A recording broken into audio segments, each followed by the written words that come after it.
La Réserve fédérale américaine qui a donc bien fait passer le message, ça on l'a compris, qu'elle allait prendre son temps et on s'en doutait avant de baisser ses taux d'intérêt. Christophe Morel, bonjour. Bonjour. Merci d'être avec nous, chef économiste de Groupama Asset Management. En même temps, la Banque centrale américaine n'avait pas trop le choix. Entre la persistance d'une inflation qui est toujours au-delà de, entre 2,7 et 3,5%, ça dépend comment on la calcule aux États-Unis, une activité qui certes a ralenti au premier trimestre mais qui reste dynamique, il se devait, Jérôme Powell et les gouverneurs de la Fed, de temporiser sur les baisses de taux. Là, le message est bien passé. Oui, c'est ça, c'est exactement ça. Le message de la Fed, c'est qu'il est urgent d'attendre. Voilà. Et le message de Jeremy Powell hier, c'est au fond reconnaître que l'éventail des possibles a augmenté, s'élargit. Il y a des scénarios dans lesquels la Fed pourrait baisser ses taux d'intérêt. Il y a des scénarios dans lesquels la Fed pourrait ne pas baisser ses taux d'intérêt. Et il y a même des scénarios noirs dans lesquels elle pourrait augmenter ses taux d'intérêt. Heureusement, le pire sera évité puisque Jérôme Powell a éteint, entre guillemets, écarté ce scénario. Oui, il a été très clair en disant que… c'est pas le plus probable, il a dit.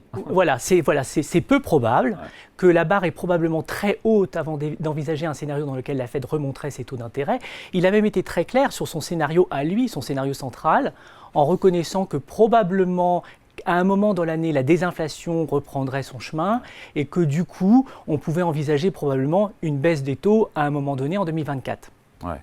C'est vrai que le reflux de l'inflation maintenant patine depuis maintenant plusieurs mois, voire repart à la hausse, c'est comme ça la nouvelle, et le compte n'y est pas pour que la Fed puisse baisser ses taux, c'est ça la réalité. Oui, c'est vrai. La Fed est un peu coincée de ça. Oui, c'est vrai. Et alors c'est vrai que les derniers chiffres étaient un peu en accélération, mais je crois aussi que ça patine depuis plusieurs mois. C'est-à-dire quand on regarde vraiment dans le détail les chiffres d'inflation, poste par poste, on s'aperçoit au fond que la désinflation a stoppé il y a presque 9 mois, même peut-être une petite année. Donc effectivement, il y a une vraie résilience de l'inflation qui ne doit pas surprendre en fait, parce qu'on est dans une situation dans laquelle, il l'a reconnu d'ailleurs, il y a de la croissance, le marché… Il a dit qu'il ne comprenait pas tout non plus.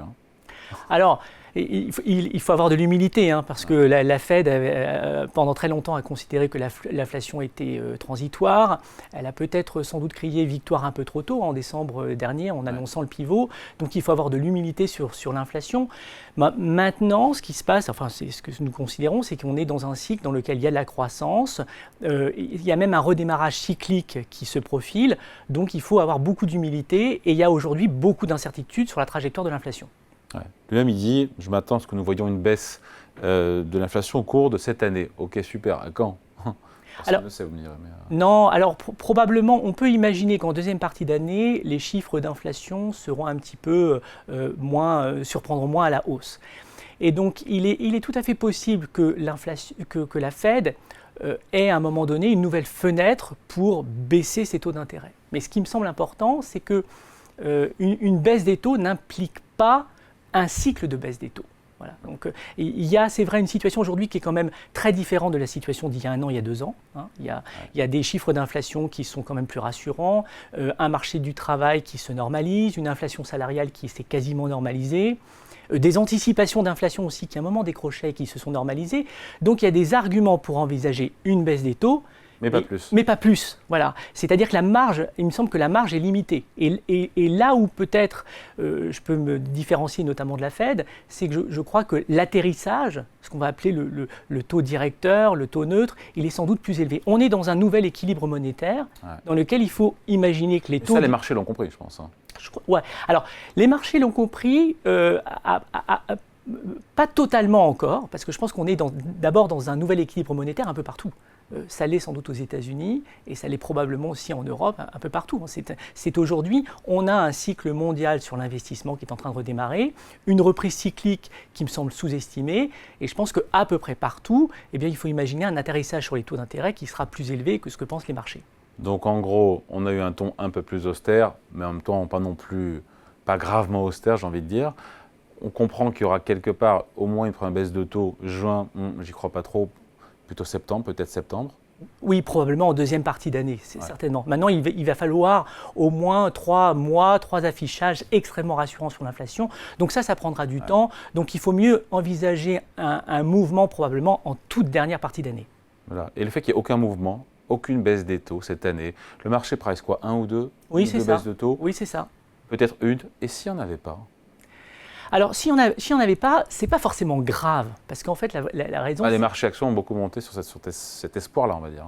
Oui, et en même temps, on sent que le monde a changé. C'est-à-dire que dans le monde d'avant, probablement que les marchés actions, pour monter, avaient besoin de taux d'intérêt qui baissent. Aujourd'hui, c'est moins vrai. On a vu des journées dans lesquelles les marchés actions montaient et les taux d'intérêt qui montaient. Donc la vraie raison, c'est est-ce que les taux d'intérêt montent pour de bonnes raisons? Si les taux d'intérêt montent parce qu'il y a de la croissance, les marchés d'actifs risqués, les actions sont tout à fait capables de digérer ça. Alors peut-être qu'il faut digérer ça sur une journée, 2 journées, mais au final, ça veut dire quand même des profits et les marchés actions pourront le digérer. Si c'est de la stagflation, là, c'est plus la même histoire. Ah non, là, c'est pas du tout la même histoire. Mais on n'est pas dans ce scénario-là. Moi, je crois qu'on est plutôt dans un scénario de reflation.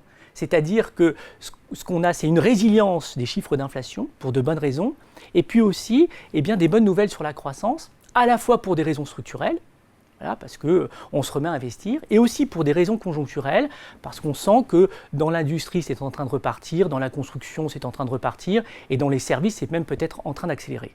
Enfin, tout ça ne plaît pas spécialement au marché, parce qu'aujourd'hui, du point de vue du CAC 40, on repasse sous les 8000 points. Et en même temps, et on finit là-dessus, la Fed, peut-être pour contrebalancer un petit peu l'annonce, nous a dit qu'elle commencerait dès le mois de juin à réduire moins vite le volume d'actifs à son bilan. C'est une façon de contrebalancer un petit peu ce statu quo prolongé sur les taux? Alors non, je ne pense pas. Je pense que maintenant, il faut vraiment distinguer effectivement l'outil de politique monétaire conventionnelle, c'est-à-dire les taux d'intérêt, de la gestion du bilan, qui n'est pas un outil pour l'objectif de croissance et d'inflation, qui est plutôt un outil pour la stabilité financière. Donc je pense vraiment qu'il faut distinguer ces 2 outils.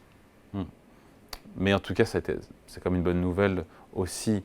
Le fait qu'il y ait moins de réduction de la liquidité, c'est une bonne nouvelle aussi pour les marchés actions. Alors, on va dire que là, la Fed avait vraiment préparé les marchés sur cette gestion. Mais oui, c'est une bonne nouvelle. Ça veut dire qu'il y a toujours un put de la Banque centrale. C'est rassurant. Et ça, c'est rassurant, bien sûr.